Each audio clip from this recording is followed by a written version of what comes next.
Assalamualaikum. Mas Adi tampak menunggu apa yang ingin kukatakan. Dengan lirih, aku pun berkata, "Mungkin gak itu Bu Dewi?" "Astagfirullah, jangan sujon, Dek. Kita gak tahu kejadian yang sebenarnya," sahut Mas Adit. "Kandungan kamu udah mau menginjak 4 bulan loh. Kamu gak boleh berpikiran yang aneh-aneh," sambungannya. Aku hanya bisa menganggukkan kepala, seraya mengelus-ngelus perut yang mulai membesar. Seminggu berlalu, aku dan Mas Adit mendapat kabar dari Pak Norman saat usai menjalankan ibadat 2 rakaat subuh. Aku dan Mas Adit lantas memenuhi permintaan beliau untuk mendatangi rumahnya pagi menjelang siang ini. Sesampainya kami di sana, kami disambut pemandangan mengerikan setelah memasuki kamar Pak Norman. Ya, subuh tadi Pak Norman menelpon. Beliau mengatakan bahwa Ibu Dewi, istrinya, tiba-tiba seperti orang kerasukan. Pak Norman yang hidup hanya berdua dengan Bu Dewi merasa kebingungan dengan keadaan ini. Beliau ingin meminta bantuan tetangga sekitar, tapi malu takut tidak ada yang membantu karena berita heboh tentang pesugihan itu. Sedang ingin meminta tolong anak-anaknya, mereka sedang kuliah di luar kota. Dan yang paling menyakitkan, saat saudara-saudara beliau tidak mau membantu Pak Norman sama sekali. Jika aku memilih, sebenarnya kalau bukan karena kebaikan Pak Norman, aku tidak mau diajak Mas Adit ke rumah ini. Aku sedikit sakit hati dengan perlakuan Bu Dewi saat kemarin kami mendatangi rumah ini. Tapi, saat melihat kondisi Bu Dewi yang seperti ini, hati ini seperti luluh. Mas Adit pun berwudu sebelum mencoba untuk menyembuhkan Bu Dewi. Ya, Bu Dewi yang ada di hadapanku ini sungguh memprihatinkan. Mulut yang miring sebelah, disertakan tangan yang sulit untuk digerakkan, sedang kakinya tidak bisa berjalan. Tapi dari mulutnya terus mengeluarkan kata-kata yang menjatuhkan harga diri orang. Namun saat dalam keadaan seperti itu masih bisa aku dengar dengan samar saat Bu Dewi berkata kasar meski sedang berobati Mas Adit. Rasanya sungguh manusia seperti ini sangat menyebalkan sekali. Brak! Figura yang menempel di dinding kamar Pak Norman jatuh. Kami semua menoleh serentak pada figuran yang di dalamnya terdapat foto Bu Dewi tengah liburan. Mas Adit pun melanjutkan kembali untuk mencoba menyembuhkan Bu Dewi. Namun di luar dugaan, angin kencang tampak mengitari kamar ini, disusul dengan beberapa benda yang terjatuh. Seketika aku mendekati Mas Adit berlindung di tubuh kekarnya. Bu Dewi nampak kelihatan kesakitan saat Mas Adit menyembuhkannya. Beliau mengerang, namun suara lelaki berat yang keluar dari mulutnya. "Astagfirullahaladzim!" Tak henti-hentinya aku dan Pak Norman melafazkan kalimat itu. Suasana yang mencekam di pagi ini di kamar Pak Norman. Tak dapat kupungkiri, penetraan ini menangkap sosok mengerikan di sudut kamar ini. Segera ku alihkan pandanganku ke arah lain, tidak ingin melihat makhluk-makhluk kerdil tempo hari itu. Makhluk-makhluk kerdil mengerikan itu nampak geram dengan apa yang dilakukan Mas Adit. Ya, makhluk-makhluk kerdil mengerikan itu sama persis dengan makhluk mengerikan yang kulihat saat berada di warung soto Pak Norman. Makhluk-makhluk kerdil mengerikan itu marah melihat Mas Adit menyembuhkan Bu Dewi yang tengah diganggu olehnya. Namun tanpa diduga, makhluk-makhluk kerdil itu menyerang Mas Adit hingga Mas Adit tersungkur dari ranjang. Dengan kekuatan yang masih dimilikinya, Mas Adit bangkit dan berusaha semaksimal mungkin untuk menyembuhkan Bu Dewi. Dengan bantuan doa dariku dan Pak Norman, akhirnya Bu Dewi bisa lepas dari makhluk-makhluk kerdil itu. Bu Dewi tak sadarkan diri setelah berhasil Mas Adit sembuhkan, sedang makhluk-makhluk kerdil itu tak nampak lagi di antara kami. Alhamdulillah, lirih kami semua mengucap syukur. Kami lalu pergi ke ruang tamu. Pak Norman lalu menceritakan awal terjadinya kenapa Bu Dewi sampai bisa seperti itu. Kata Pak Norman, semalam Bu Dewi tiba-tiba panas dingin sesaat sesudah tidur. Pak Norman yang melihat gelagah aneh dari istrinya lalu membangunkannya.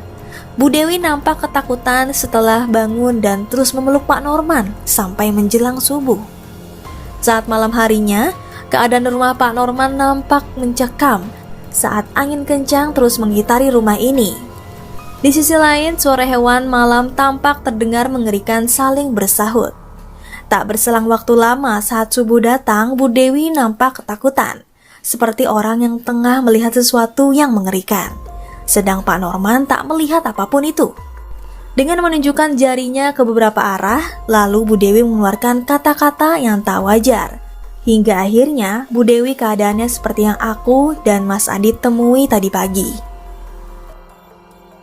Pak Norman tampak lelah dengan keadaan yang sedang menimpanya.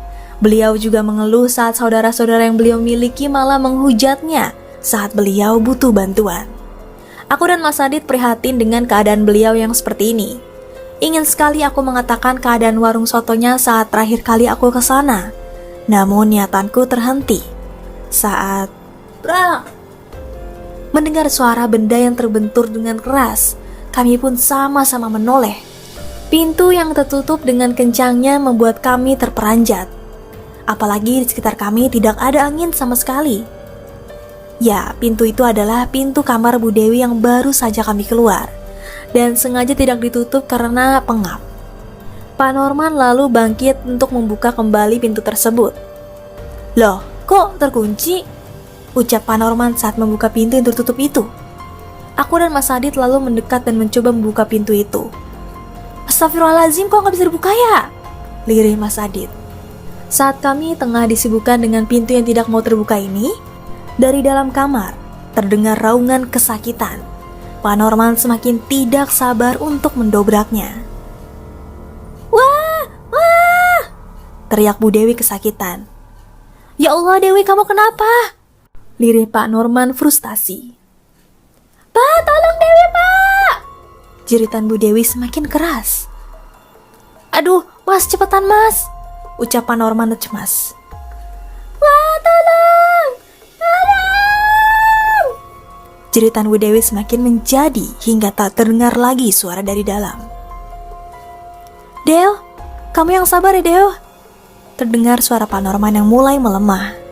Karena sudah merasa kesal, Pak Norman dan Mas Adit lalu bersama-sama mendobrak pintu yang sulit untuk dibuka ini. 1, 2, 3, brak. Pintu dapat dibuka pada akhirnya. "Astagfirullahaladzim!" ucap kami serentak. Pemandangan mengerikan tampak berada di depan mata. Kamar yang berantakan dengan benda-benda yang berserakan, serta bau menyengat, tapi entah bau apa, kami tak mengetahuinya. "Dewi!" seru Pak Norman. Aku dan Mas Adit juga sama-sama terkejut mendapati tubuh Bu Dewi sudah berada di bawah lantai dengan keadaan yang mengerikan. Ya, Bu Dewi seperti orang ketakutan di tengah kesadaran yang menipis. Pak Norman mengangkat Bu Dewi untuk ditidurkan di atas ranjang, sedang aku berinisiatif untuk mengambil air putih di dapur setelah mendapatkan izin suami. "Astagfirullahaladzim," ucapku kaget. Aku terperanjat saat melihat makhluk-makhluk kerdil berada di dapur dan sedang berkeliaran.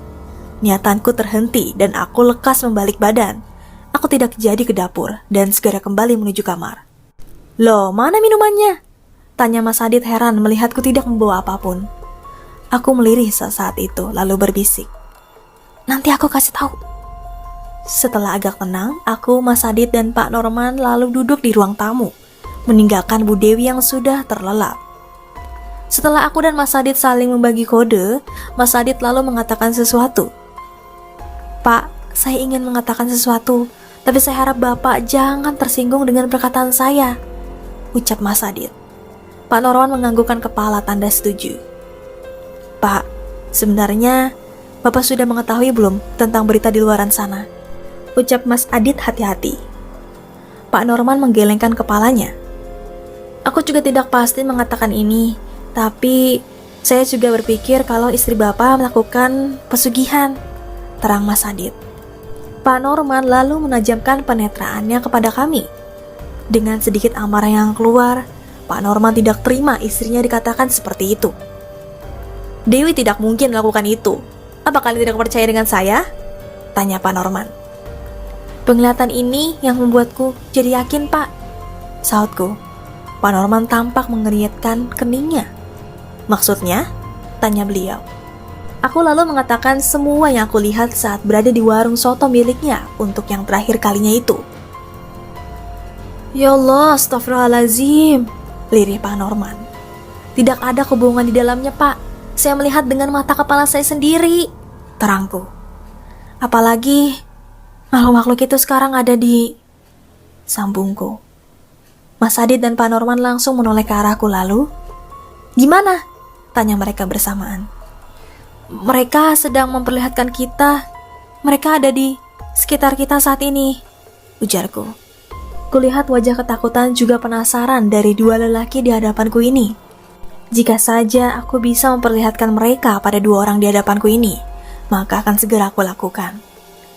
Belum selesai dengan rasa penasaran dua orang ini, terdengar suara telepon berdering. Assalamualaikum, salam Pak Norman. Ya, telepon yang berdering itu milik Pak Norman. Kami berdua juga mendengarkan panggilan untuk Pak Norman yang sengaja beliau loudspeaker. Astagfirullahaladzim. Nampak Pak Norman sangat frustasi mendengar berita yang sangat mengagetkan ini. Aku dan Mas Adit sampai merasakan betapa sulitnya hidup Pak Norman rasakan di hari tuanya itu.